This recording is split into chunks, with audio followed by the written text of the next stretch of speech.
Bientôt lundi. 9h en ce dimanche matin. Vous êtes bien dans votre matinale week-end et c'est l'heure du journal avec Mathieu Carman. Et à la une ce dimanche matin, plus de 100 milliards d'euros par an pour financer l'effort de guerre. Sébastien Lecornu, ministre des Armées, dévoile son plan pour lutter contre la Russie qui menace la stabilité de l'Europe. L'union nationale autour des forces armées est nécessaire, dit-il.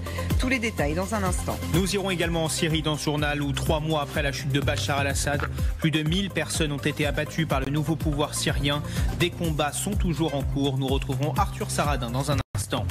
Et puis c'est l'une des courses les plus prisées du monde. Le départ du semi-marathon de Paris a été donné il y a 1 heure maintenant. Un peu plus de 21 km et 48 000 coureurs. Parmi eux, nos 2 marathoniennes, Mélanie Ravier et Juline Garnier, que l'on retrouvera dans un instant.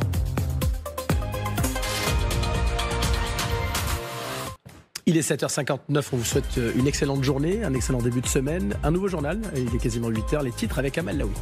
Dans l'actualité, c'est une semaine décisive qui s'ouvre pour Volodymyr Zelensky. Une réunion de délégations ukrainiennes et américaines est prévue demain en Arabie Saoudite.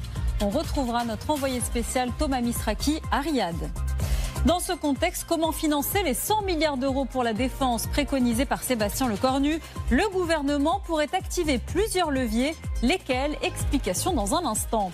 Le procès de l'enseignante d'Evaël, une collégienne de 11 ans qui s'était suicidée en juin 2019 dans le Val d'Oise, s'ouvre aujourd'hui pour harcèlement sur mineurs. Vous entendrez l'avocate des parents de la jeune fille. Et puis est-ce la solution pour éviter les réservations qui ne sont pas honorées dans les restaurants? Pour faire la chasse aux poseurs de lapins, la plateforme The Fork a décidé de supprimer les comptes de ses utilisateurs qui ne préviennent pas pour annuler leurs réservations. LCI, il est 8h, on vous souhaite une excellente journée. Un nouveau journal à 8h, les titres avec Amal Laoui. Dans l'actualité, c'est l'information de la nuit. Au moins 1 mort et 3 blessés à Moscou. La capitale russe a été touchée par une attaque massive de drones ukrainiens cette nuit. Une attaque rare depuis le début de la guerre. Les toutes dernières informations avec notre correspondant Jérôme Garraud. C'est dans ce contexte qu'Emmanuel Macron reçoit aujourd'hui les chefs d'état-major des armées de l'Union européenne et de l'OTAN.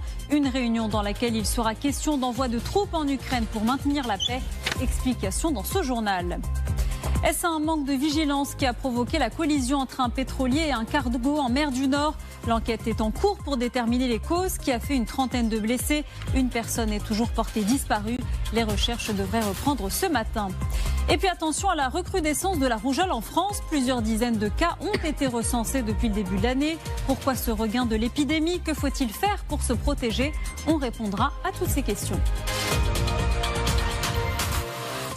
Il est 8h pile, on vous souhaite une excellente journée en ce mercredi. Nouveau journal sur LCI dans le 6-9 ce matin, présenté par Amal Laoui. Dans l'actualité, c'est un premier pas vers la paix. L'Ukraine a accepté une proposition d'un cessez-le-feu immédiat de 30 jours.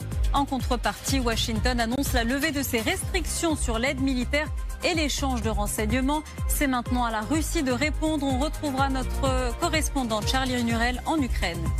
Face à la guerre commerciale lancée par Donald Trump, l'Union européenne contre-attaque en taxant les produits américains à partir du 1er avril. La présidente de la Commission européenne, Ursula von der Leyen, s'exprime en ce moment même pour détailler ces mesures. 18 mois de sursis requis pour l'enseignante d'Evaël, jugée pour harcèlement sur mineurs.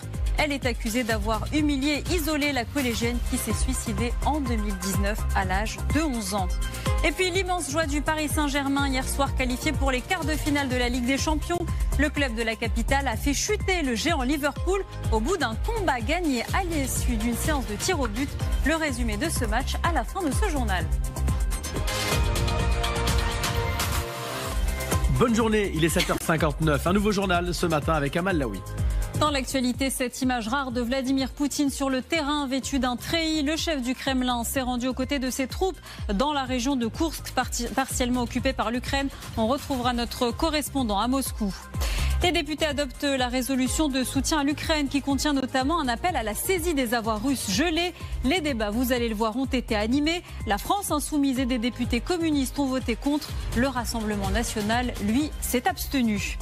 Y a-t-il eu un espion à Bercy pour le compte de l'Algérie? Un fonctionnaire du ministère de l'économie et des finances a été mis en examen. Il est soupçonné d'avoir livré des informations confidentielles sur des opposants au régime algérien. On en parle dans quelques instants avec Marie Belot.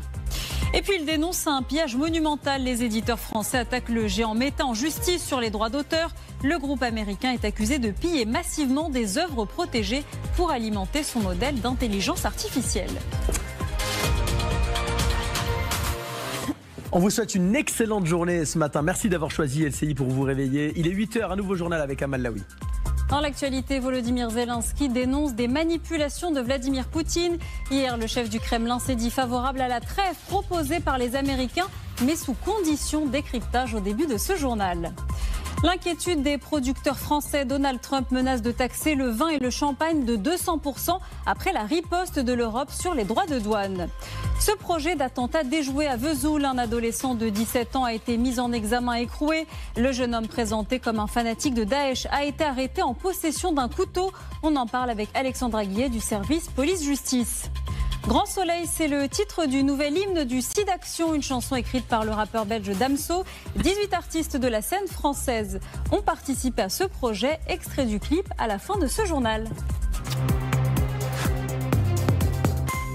Bientôt 9h ce samedi matin, c'est l'heure du journal avec Mathieu Karman. Et à la une de l'actualité ce samedi, est-on proche d'un cessez-le-feu en Ukraine? Donald Trump et Vladimir Poutine se répondent par médias interposés.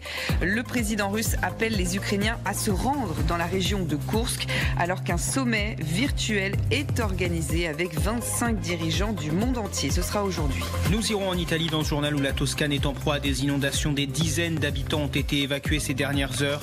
Le fleuve qui traverse Florence et Pise est sorti de son lit. L'armée et plus de 500 pompiers ont été mobilisés. Et puis c'est un maillot qui a fait rêver des millions de Français. En 1998, celui de Zidane. Il est à vendre aux enchères aujourd'hui. Au total, ce sont 200 objets qui ont traversé les époques que vous pourrez vous procurer à Paris tout à l'heure. Merci d'avoir regardé cette vidéo ou d'avoir écouté ce podcast. Abonne-toi pour plus de contenu.